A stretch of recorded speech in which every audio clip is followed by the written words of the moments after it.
Good morning.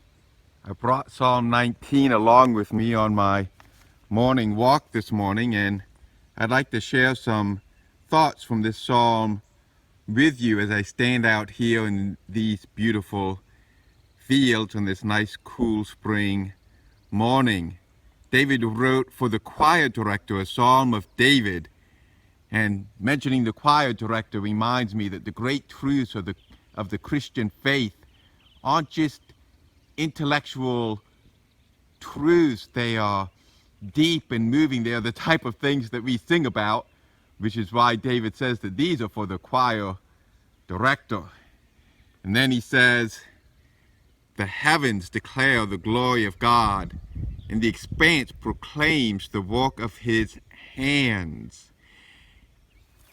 All of nature is speaking if we have ears to listen, and it's saying, there is a great, great God, a mighty, awesome, powerful, good God who made all of this.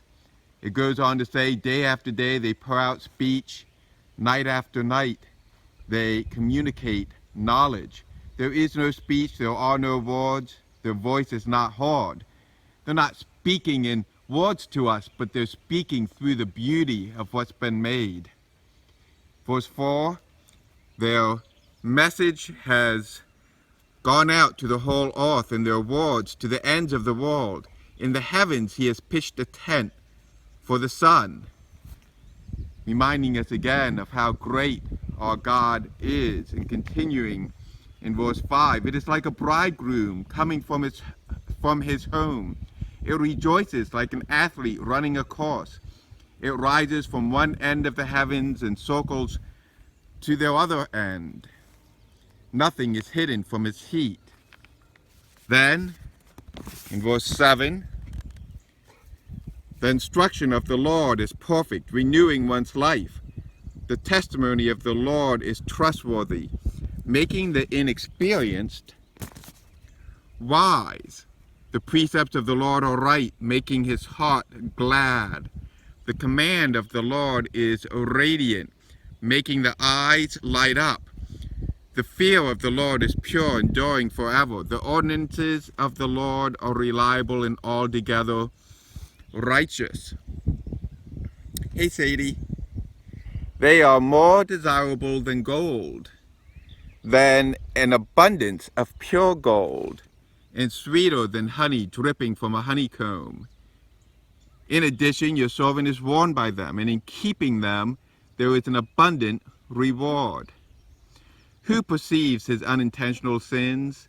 Cleanse me from my hidden faults. Moreover, keep your servant from willful sins, and do not let them rule me. Then I will be blameless and cleansed from blatant rebellion. May the words of my mouth and the meditation of my heart be acceptable to you, Lord, my rock and redeemer. As I was reading that psalm, as I was walking and thinking about it, I thought how there's a logic to the psalm. There's a beauty to it, but there's also a logic to it.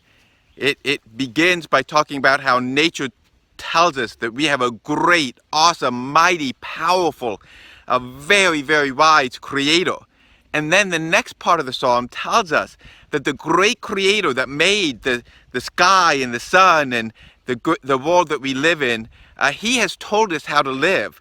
And his instructions are good and beautiful, and when we follow them, they give us joy. They make our eyes light up, and they're just full of blessings. But then at the end of the psalmist thinks about the fact that he doesn't and we don't always obey these good instructions.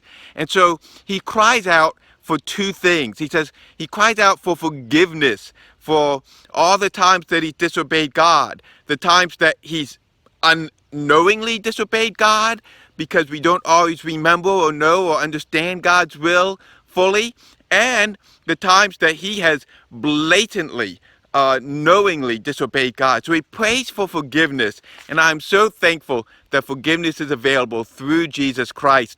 And then he also prays for freedom from sin. He asks that God will help him not to sin because he wants to be blameless. He doesn't want to sin, and he wants to be cleansed from all the times he has sinned, because it doesn't make sense to live in ways that are contrary to the teaching of this good God, because the teachings are so good and beautiful, and they come from a God who is so awesome and powerful. And I pray that God will bless you today.